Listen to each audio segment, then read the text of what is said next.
This is John Paul. I'm coming to you from Tokyo, Japan, today covering some closing statements from the Johnny Depp and Amber Heard case. As you guys know, the case is over, and I missed this one somehow, and I do a video a day, but I figured, gotta go over it, because Johnny's lawyer makes some really good points that I think we were all thinking, and he says it right out loud.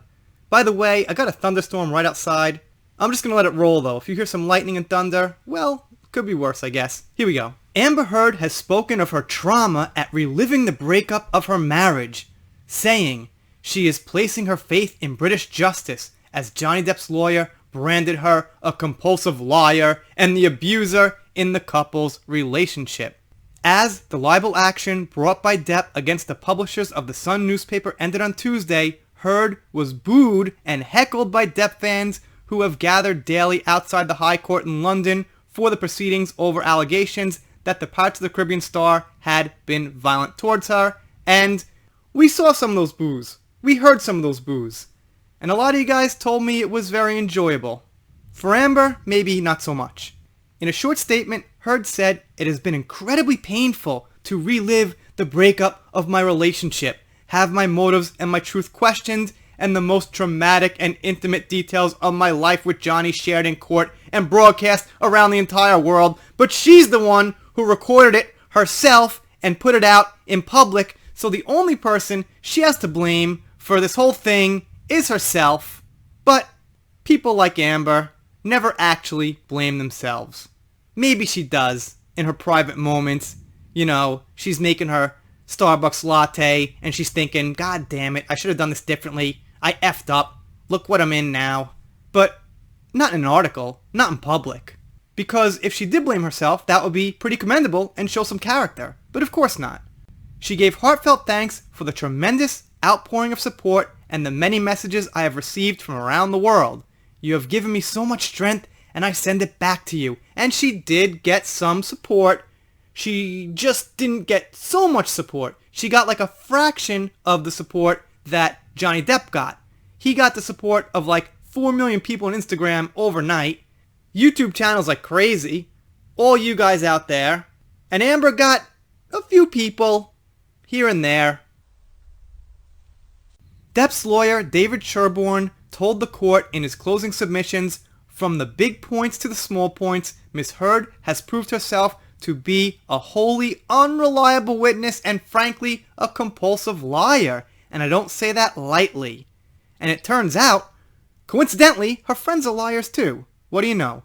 Summing up the case, Sherborne said, "What is important to Mr. Depp is clearing his name of these appalling allegations, expanded on as it has been over the last 4 years, as a result of which he has lost nothing less than everything he would say." Sherborne highlighted a text message sent by Heard in which she wrote, "This is Amber, and I get what I want." He said Heard had chopped and changed her evidence and accused others of lying as she maintained her allegations that Depp was violent towards her. Doctors were lying, nurses were lying, police officers are lying. Only Miss Heard, who was at pains to repeat the well-rehearsed mantra that she was not here to call anyone a liar, only Miss Heard was correct at all times no matter what, said Sherborne. In one moment of unscripted malevolence, she tossed a total lie about Kate Moss and a rumor that Depp had pushed the supermodel down some stairs, which was a gratuitous and totally invented reference to Moss, said Sherborne. As we know, Kate Moss said absolutely nothing. I guess some people don't want to get involved. We did have Jennifer Howell, who said it was actually Amber who was going to push Johnny down the steps, and her sister Whitney was scared Amber would do it. So probably Amber just took that event, flipped it around, and said it was Johnny. That's just my personal little guess. This part here I really like. Heard's alleged bruises were magic bruises that only appear when she is on her own or with friends, but never appear when she is out or anyone independent films them. They were key to all of this, yet she didn't go to the police or a hospital, said Sherborne. Mr. Depp, far from being the domestic abuser, is the domestic abused, he said. Depp 57 is suing the Sun's publishers, News Group newspapers, and its executive editor, Dan Wooten, over an article that called him a wife beater and referred to overwhelming evidence that he had attacked Heard. Depp denies ever hitting Heard, who has submitted details of 14 occasions during the relationship when she claims he assaulted her. Sasha Wass, QC, for News Group Newspapers, has said its defense is one of truth, namely that Mr. Depp did indeed beat his wife, and that's all they do. They just say, it's truth. This thing we're saying that nobody else is saying is truth, Judge. There we go. That's our case. It's truth. Pretty much a monkey in a tinfoil hat could say, it's proof. Probably better than Sasha Wass. Sherborne added he has never hit a woman in his entire life, period, full stop, nada. Crucially, he had also never been accused of it, apart from by Heard, he added. The court required compelling and cognate evidence before finding someone was guilty of a serious criminal offense. This was particularly important where there are two diametrically opposed accounts, said Sherborne. One side is obviously lying, and one side is telling the truth.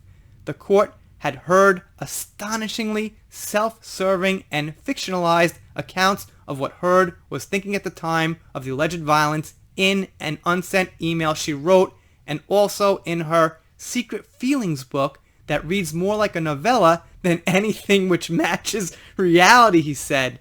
Right, because a novella is like, a little short novel you write, which is like 20,000 words, tells a little story. It's not really something that you think of as like a real life diary of an actual account. So, good for you, David. Heard had taken secret footage of Depp kicking a kitchen sink, but in all the years of violence that she alleges, when she has her phone at the ready, where is the secret recording of Mr. Depp knocking 7 bells out of her, grabbing her by the throat, pulling her by the hair, screaming at her, she said. Well, Amber actually said when she was being choked and he was beating on her, the last thing she was thinking about was her cell phone. And we know that's the first thing most normal people are thinking about. If I was getting choked, soon after I'd be like, where's my phone? I gotta call 911. Where's my phone? But Amber is like, I wasn't thinking of my phone.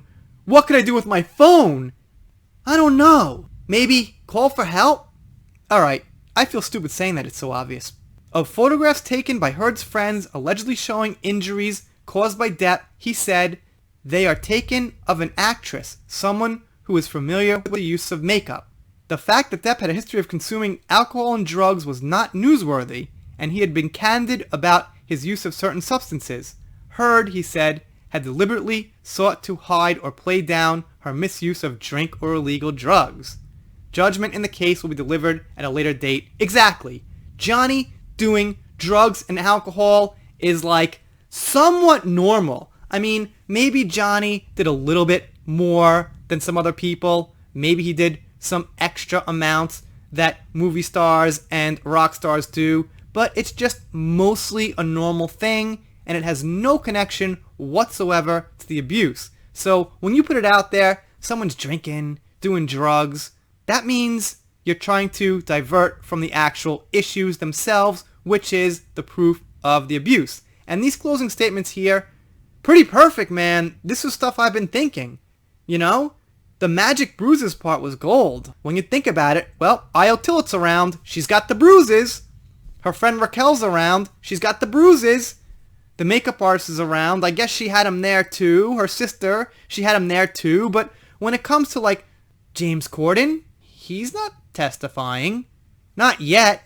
He didn't go out of his way to come to the Sun and say, I'll testify for Amber. I saw those bruises. I'm James Corden. I have a reputation. Nope. But you do see people going to bat for Johnny who have reputations. Orlando Bloom, Jerry Bruckheimer, producer on Pirates of the Caribbean, Johnny's exes, Winona Ryder, Robert Englund, Alice Cooper. The list goes on and on and on. You guys, let me know what you think down below. I think someone just knocked at my door. Someone's coming in here. I'm always interrupted, but this timing is not that bad because we're done here.